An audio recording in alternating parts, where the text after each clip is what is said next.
Hirsch, and this is EdCast, a program created and produced by educators for everyone interested in education.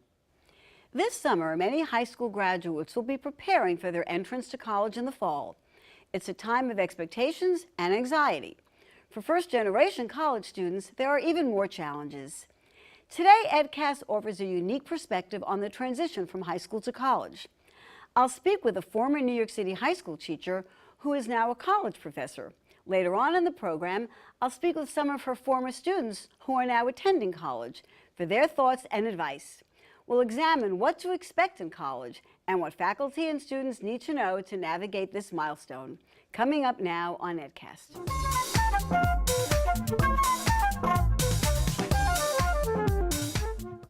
My first guest today is Alexandra Milsom, a professor in the English department at Hostos Community College.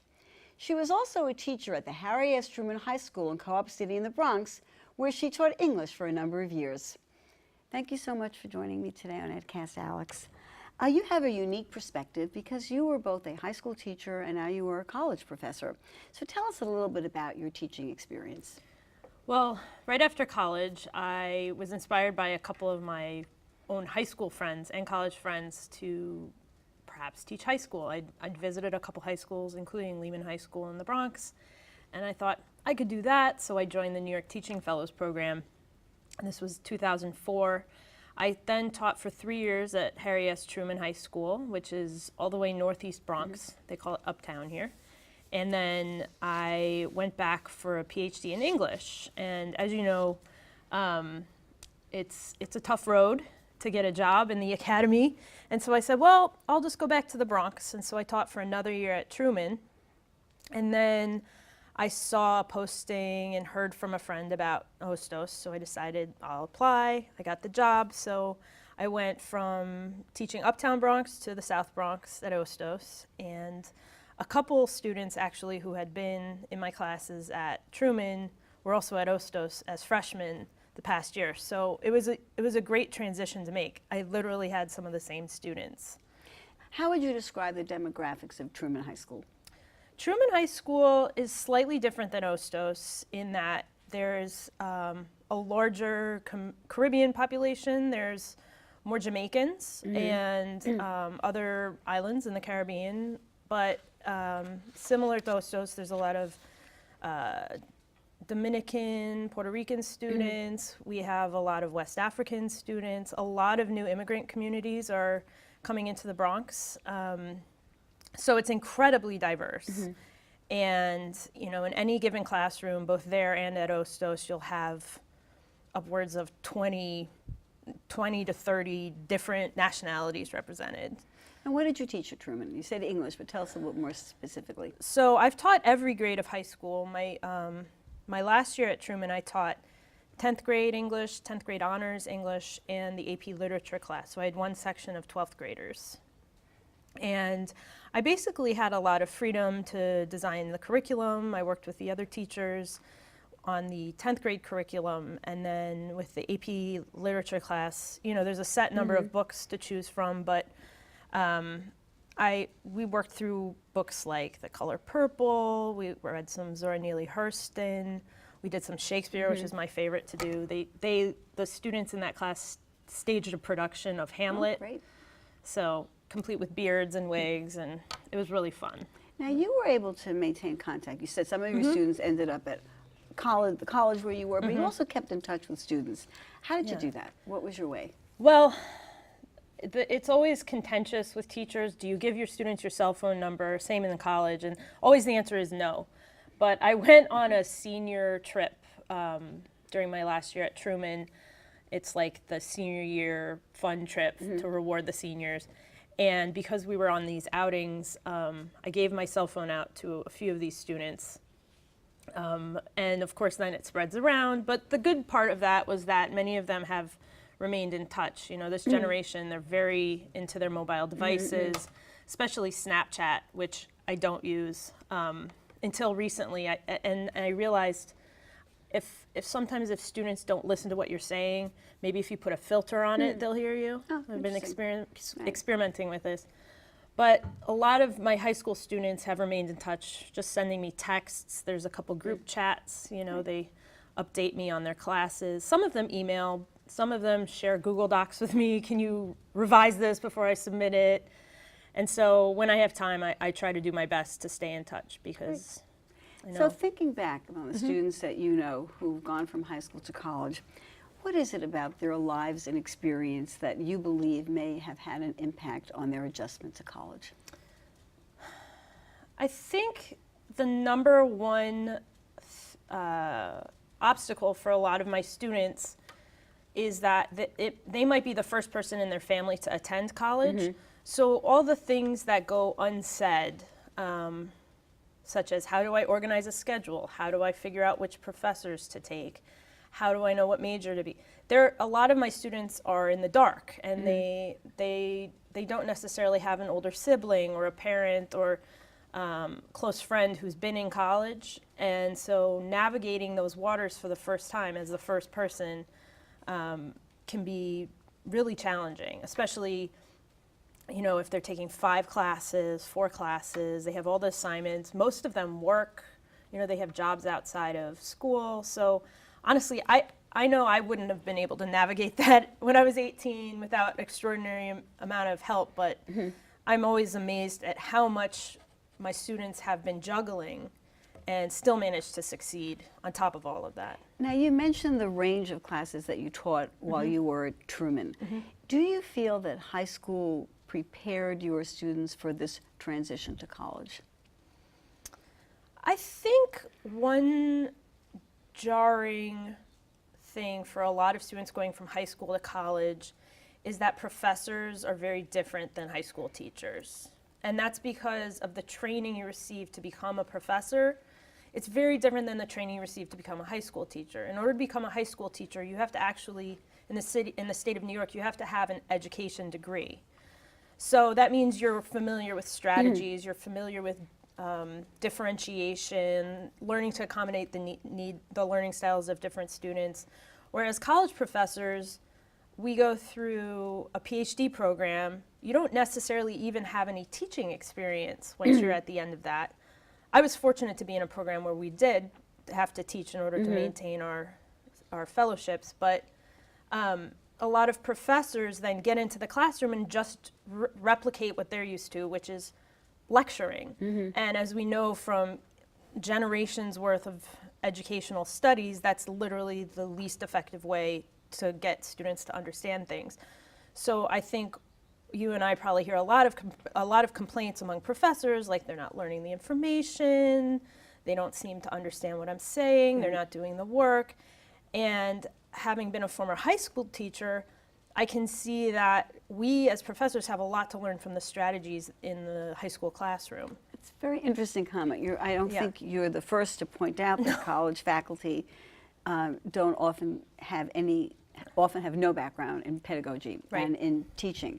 And I will ask your students later what they see as a difference. But I think what you're really saying is that high school teachers may have better pedagogy and students may have been exposed to some better teaching. So that would mean by inference that they have to make up for some of that lack of maybe really good teaching by compensating on their own, by figuring out how to learn the material. Well, that's something we all should think about. That's a whole other conversation. Okay, so that said, and as I said, this has come up before, that graduate schools really don't prepare people to teach. They help them get their doctorates and do research. What do you think then would help the students that you know make this transition from high school to college? Well, I think first of all, they should feel really encouraged, because a lot of the issues they do face in high school, I think, have to do with the relative motivation levels of fellow high school students.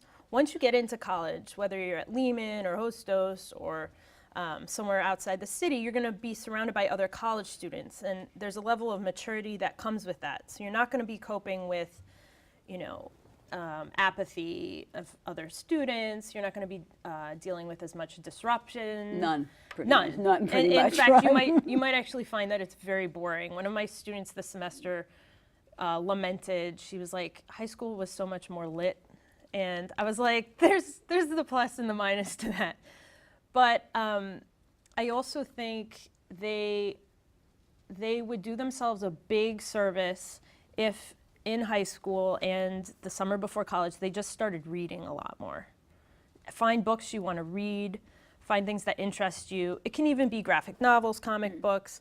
The more you read, the more prepared you're going to be for the work that comes with college. Your lectures might be boring, your classes might not interest you all the time, but if you develop a good habit of reading, then you're going to find that the work gets that much easier. So it gives you background information about the things you may be exposed to, and it really enhances the fluency. Yeah. The amount of reading you can do, because the assignments in college are much deeper and much more Right. intense.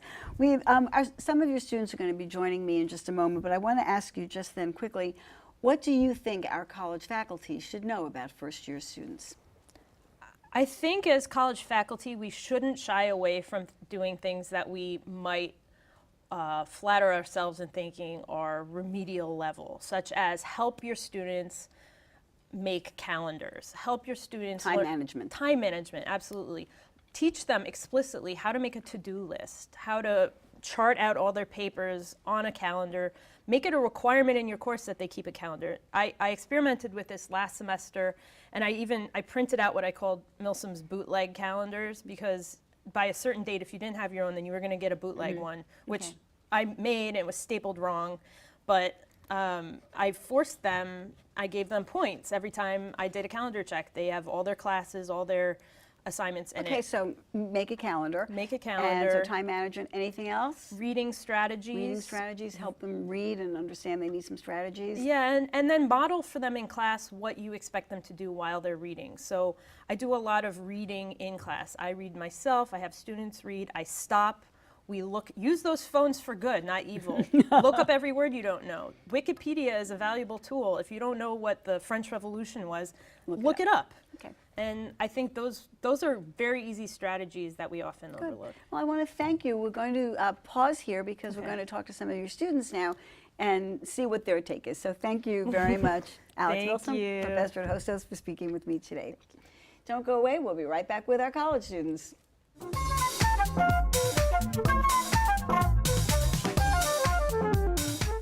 Joining me are two former high school students of Professor Milsom who are now attending college. Nina Bosuo is at Lehman College, and Emily Djan is attending SUNY Albany. Thank you for joining us today for this conversation about moving from high school to college. Let me ask you each, are either of you first-generation college students?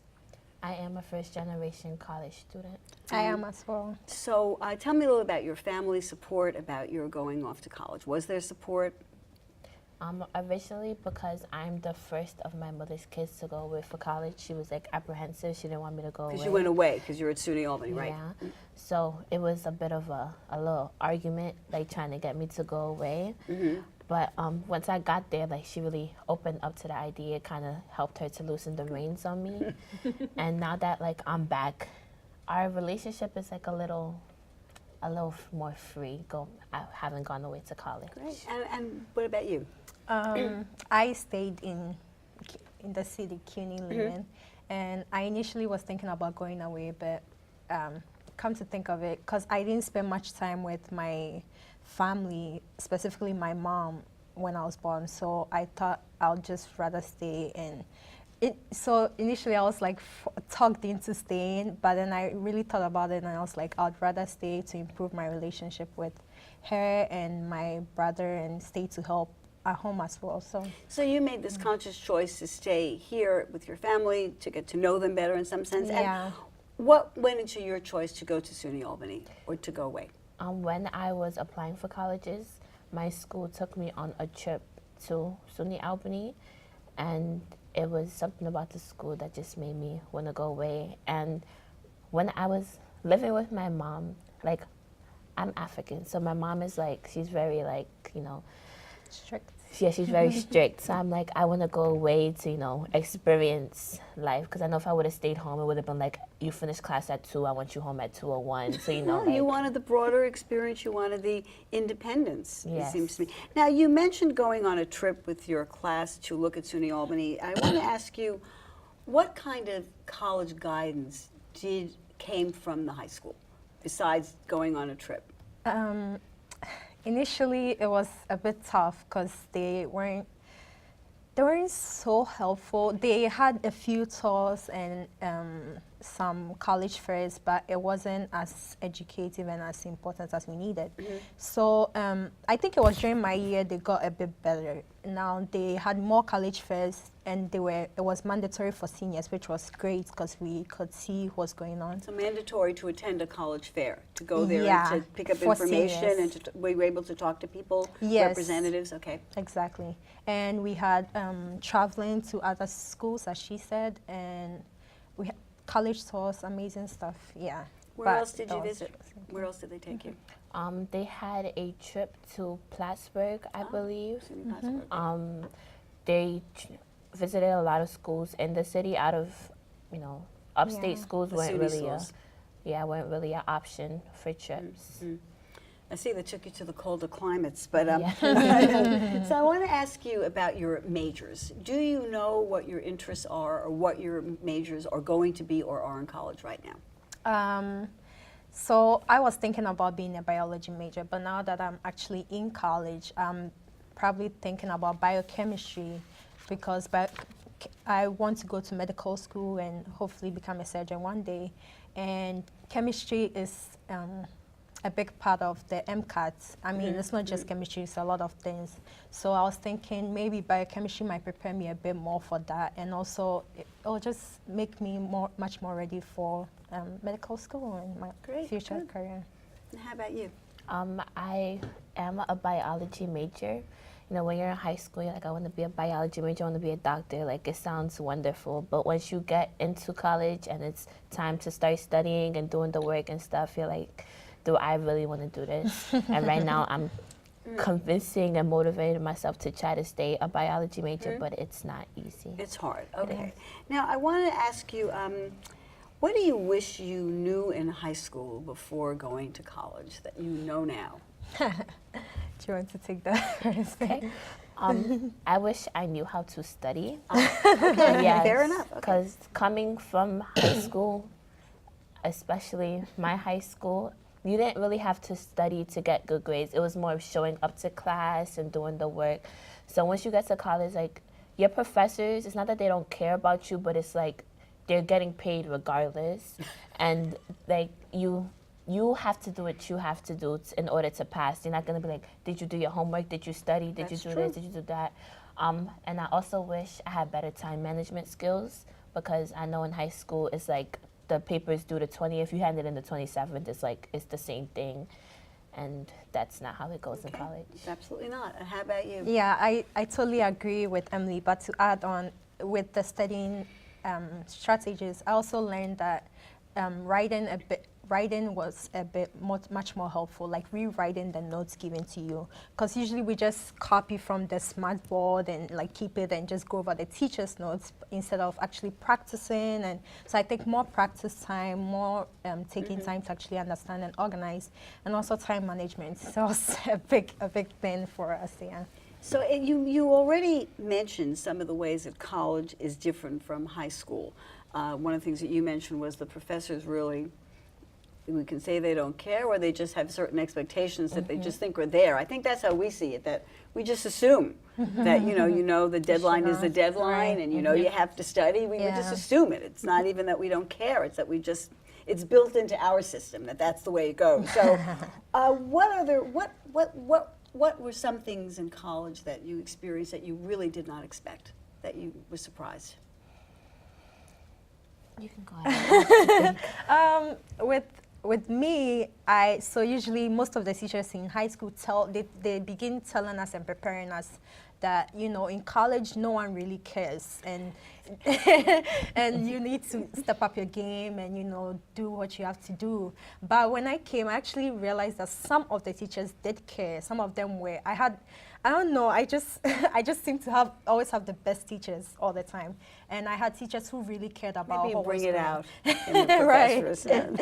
Exactly, professors, and they were just amazing. They were willing to take out more than office hour time for us and to take care of us, and really. But I had a few teachers. Always there's going to be that one professor or those two professors who really I guess, as Emily said, don't care, or maybe they just know you have to do your work, No. so they don't have the time to babysit you.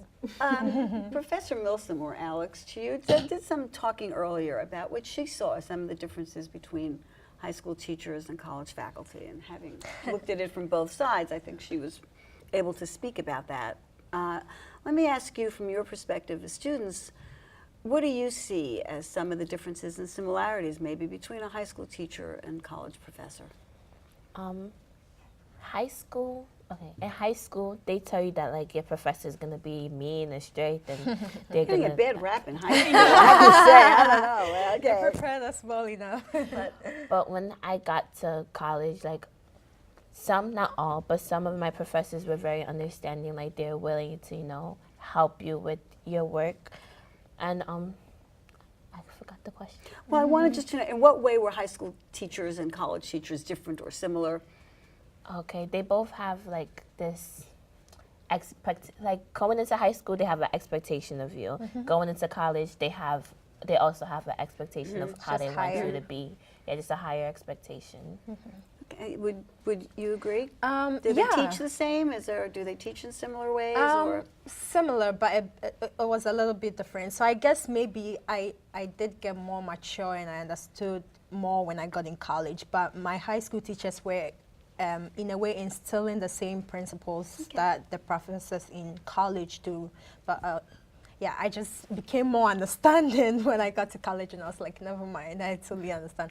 But yeah, the teachers they were not so bad. They would teach the same way. Okay. Yeah.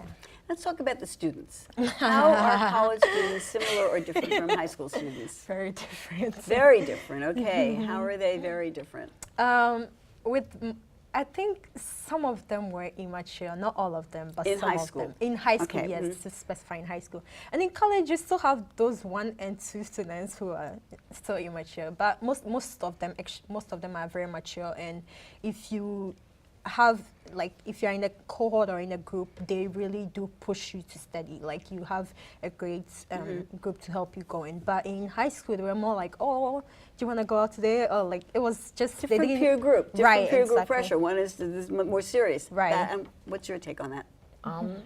I feel like since I was a freshman, looking in as a freshman at the freshman, Okay, you do see that you see a growth, like from August to May when we're leaving. When we come into college, it's kind of like, oh, I don't feel like going to class today. I don't feel like doing the homework. I don't feel like taking this test. I'm not going to do it. But then as time goes on, you start to see people like, oh, I have to study. Let's go to the library. Let's go here. Let's do this. Do you have a job? Have you slept? Did you eat? Like things like that. And there's still those people who went through the whole year of college who did not grow, who still have that same high school tendencies, but hopefully, their sophomore year of college, they'll be able to, Or they don't make it. I mean, but I will say, we've all noticed that once students cross that college threshold, their discipline problems disappear. Yeah. That's gone. They know. Okay, so we're running out of time. I do want to ask you then my most important question. What advice would you give to students who are now making the transition from high school to college? I see a lot of kids who want to go away for school. I would say go away, but don't make that decision based off of the fact that like you want to get away from your mom or your dad or whatever, because going away for school is expensive, especially when you're not getting a lot of financial aid. You have to take out those loans and you do have to pay them back. And pick up good study habits over the summer. Like start researching like what you have to do in college to succeed, and do scholarships, a lot of scholarships. Yeah, I totally agree with Emily, and with studying habits, that you always just start during the summer, like read books or look at the syllabus, look online. They always have stuff online. Search up what the syllabus are, go over it, and just really, I don't know. Just Prepare yourself. I guess. prepare yourself, exactly. A final last word from you, brief. I just want to say I'm so excited hearing you guys talk about this because I'm so proud, and they're obviously very bright and hardworking, and I have high expectations for them, and they're definitely exceeding them already. So Thank you all for joining me for what I think is a really important conversation. Thank Nina you. Bosuo, Emily Djan, Professor Alexandra Milsom, thank you so much. Thank you. Don't go away. We'll be right back with our Ed Bites.